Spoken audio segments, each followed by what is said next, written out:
ना रहे, कोई देर पड़े ना देर तक नहीं।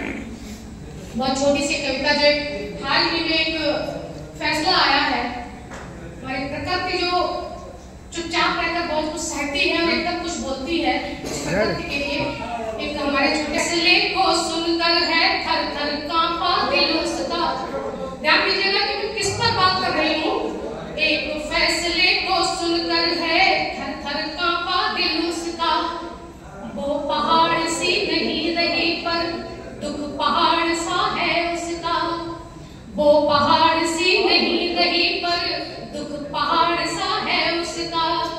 100 से कम कद है उसका तो कैसे वह तन कर खड़ी रहे। आपका ध्यान गया होगा कि 100 से कम कद है उसका तो कैसे वह तन कर खड़ी रहे। वो प्रकृति की संरचना मानव कदमों में पड़ी रहे।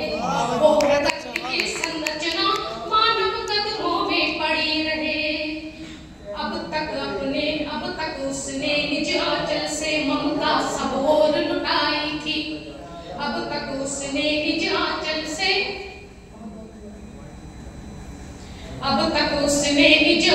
से ममता सब ओर लुटाई थी। शुद्ध हवा जल मिट्टी की पूंजी मानव ने पाई थी। अपनी छाती की धारों से वो मरुस्थलों को सींच रही। अपनी छाती की धारों से वह मरुस्थलों को सींच रही। ऐसे निर्णय क्यों आते हैं कोमल कठोर वह सोच रही।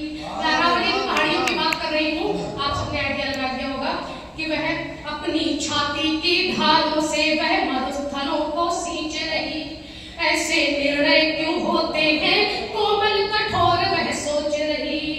रखेगा या काटेगा, रखेगा या काटेगा अब सोच रही दुख है भारी। रखेगा या काटेगा अब सोच रही दुख है भारी। ईश्वर को बुला रही, ईश्वर को बुला रही जैसे वह द्रुपद सुता सी हो नारी। ईश्वर को बुला रही जैसे वह द्रुपद सुता की हो नारी।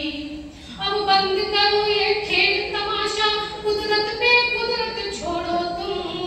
अब बंद करो ये खेल तमाशा, कुदरत पे कुदरत छोड़ो